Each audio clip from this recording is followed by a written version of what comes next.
Okay, so this is the Landa Prison Outreach Program, LPOP. And we have binders that have, this is our newsletter, soon to turn into a magazine. And these are our binders with Eddie Lepp and Brian Epis. I spoke to Brian Epis this morning. He called me from prison, and he's trying to get out. He's in 10 years. He's for 10 years for a ridiculously dying crop. And Eddie Lepp has got 10 years, and these are the letters that they write to me. Or not to me, but to LPOP. And we try to go to these events and have people write letters to them, because the worst thing in their mind is that they're left out. So we need to remember them. So once a week we send books.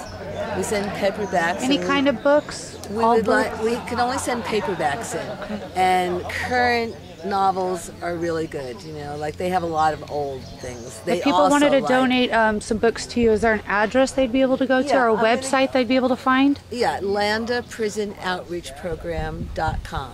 Attention anybody, or just go ahead and send you an email? No, just go there and you'll see. And my email is letfreedomgrow@yahoo.com. My telephone number is 818-652-7891. And it's a 24-hour hotline that I answer for prisoners, for anybody that needs anything. I'm glad and happy to be of service. Tell them how it made you feel when you received those letters. It made me feel like you're in a really dark surroundings, and you need to bring as much light as you can to prison. So when I'd open a letter, and I didn't know at least half the people that wrote to me, more than half.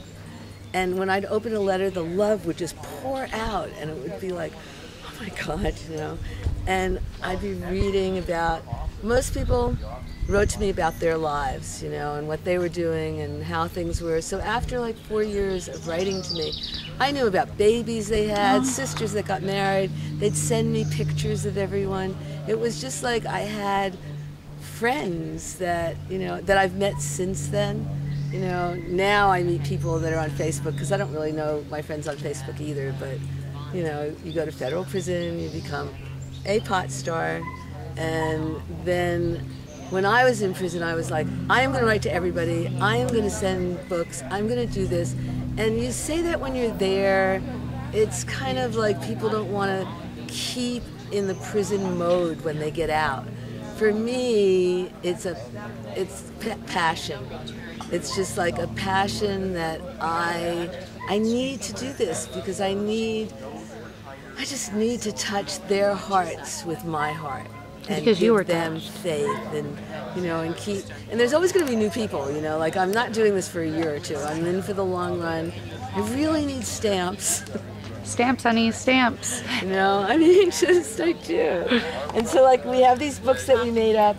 Now a lot of these people are writing for our newsletter, and so that's like a good thing to have. And a lot of these people have really horrible things that happen. One of them, his son just committed suicide, and he's got a 10-year sentence, and so it's just heartbreaking, because most of the people that are in here took it to trial. I took a deal for 4 years. Like most of them said, oh, we're going to trial, because we're right, And I knew I was right too, but they wanted to give me 10 years to life, and I didn't really want to do 10 years to life. I just didn't want to do any time. Yeah, I didn't want to do any time. Well, I didn't. From 2002 when I got busted, I fought it till 2007, and then I went in because they made me. I didn't want to go in even then. I was like, come on now, I'm fine. But I went in, and when I was in, I taught paper making and pottery and a course on social injustice, which was on Martin Luther King, Peter McWilliams, which I injected in there, and Gandhi and Cesar Chavez. And most of the women in there, after they took the course, it was a 6-week course, and after they took it, they would say things to me like, wow, I never thought of solving my problems with nonviolence. Like, it never occurred to me. I always thought things had to be screaming and yelling, and it just, I was like, really? Because I'm a hippie girl, but I was like, really? Are you sure?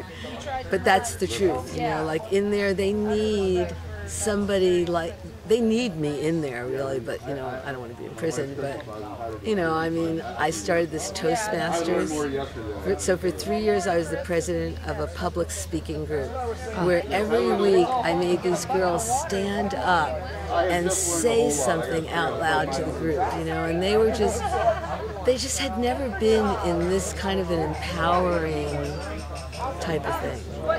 So I didn't want to go to prison, but that's where I was to be. Did you notice there was a lot of women in there that were in there for, regardless of what their crimes were? I know a lot of prisoners go for violation of probation or parole because of marijuana or cannabis. Yeah, they all max their term out usually. They all come back.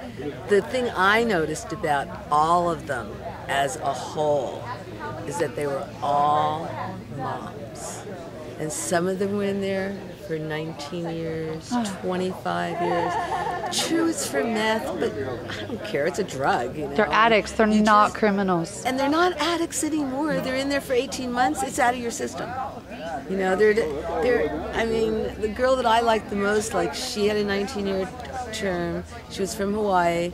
She was, like, on her 4th year. She wasn't an addict anymore. I mean, like... It was gone. That it was gone. She didn't want to do that anymore. anymore, but she still had another, like... And in federal prison, you have to do 85% of your time. And the other thing is that 50% of the women there were from Mexico. They were grandmothers and moms that had come over to see their daughters or grandchildren. 6 months the first time you get caught. 5 years the second time. Most of them were on their second time. And then they get sent back to Mexico. It's an endless cycle with no crime. Just like marijuana. An endless cycle with no crime. So we try to get people at these type of functions to sign cards and letters because people really want to hear from you. You know, they really want just to say, you know, I'm sorry you're there, but I want to smoke pot, and that's why I know you're there so that I can have my freedom. Because there's 10% that are doing the time for everybody. Can you tell people what happens after you get out of a federal prison and what your parole is? Can you vote? Can you register? So I went to my probation officer. My probation officer and I have this type of relationship. He'd like me not to come to his office because I always take up an hour and a half of his time. So we have this thing, I send it in. He's really nice to me. He already put in for me to get off, but his supervisor said, no, she has to do half her time. So I have, like, I think August is half my time. And so I got 3 years. And I mean, this is from 2002. I'm still dealing with the same crime that I got permission to do. So him and I have this thing where I went in, I said, can I vote? He said, it's a gray area, go ahead. You know, I don't really know. And this is a federal probation officer. He said it's gray. Now, when I was in prison, I decided I could vote write-in. So my mom would send me my ballots and I would write them in. If they counted, I don't know, but I did it. You know, because you don't have very many It is your rights. right, and you need to. It's your responsibility. And the mail is your right, and exactly. Voting, you have very few rights. And jury duty. Tell people to stop not going to jury duty. I know. It's Yeah, us. It's, you know, if we were more responsible and all of us really started doing jury duty, what if I would have sat on your trial and I could have made a difference? Yeah. Or anybody's. Anybody's. You know, and there's so many people. I mean, we have books full of pictures. And, I mean, here's Richard Montes.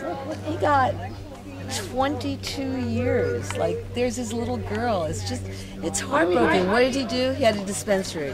He made a rock video that they didn't like. You know, and so they gave him all this time. The jury was like, no. And when he went in, he had a 4-year-old. When he comes out, she's going to be in her 20s. I mean, it's just so sad. And this person, his son, committed suicide. You know, last year while he's at Sheridan, Oregon. You know, it's just, and it's one story after another. This guy did 13, he's doing 13 years. He had dying plants, and he was an activist up in Fresno. I mean, it's just on and on and on. I mean, he finally got out. Okay, here's John Sullivan. He was in San Diego at a halfway house. He had just done 5 years. He's in the San Diego halfway house. He wrote an article for LPOP, and we're in Weed World for their publications. They give us a page. I was going to put his article in Weed World, and it was about the drug program in prison. The San Diego halfway house did a shakedown. They found his copy. He hadn't even sent it to me. They violated him, and he's back in jail for a year. They won't give him anything about why it happened. No freedom of speech here. So I'm really upset, and I feel like I caused the whole thing, only I really didn't, I was just, although he's like, I'm going to write another article for you for your newsletter, none of these people, this is a surgeon, Dr. Allen, Mississippi, 1/8 of an ounce. He just did a year in prison. These are heartbreaking stories. Virgil Grant, Los Angeles, dispensary owner, like totally ridiculous story, and he's doing 8 years. He just started. 5 kids. Just one after another. This guy's still in prison. He had the first dispensary, Larry. He had the first dispensary in Los Angeles, the Yellow House, very first one. Got busted for it. He's still in jail, still in federal prison. There's been thousands of dispensaries. And ironically, yeah, there's thousands of dispensaries. It's just one after another, and Eddie Lepp being one of the most popular. And who else? Luke. Okay, his wife just called me. We're trying to make a calendar out of prisoners, just like Human Solution did. So we want count. So he's doing it of him and his daughter, but like he just called me on the phone, and she just called me on the phone. It's like I'm right in between all the prisoners and their families, which is where I want to be, because I can give them the truth, and that's what we do.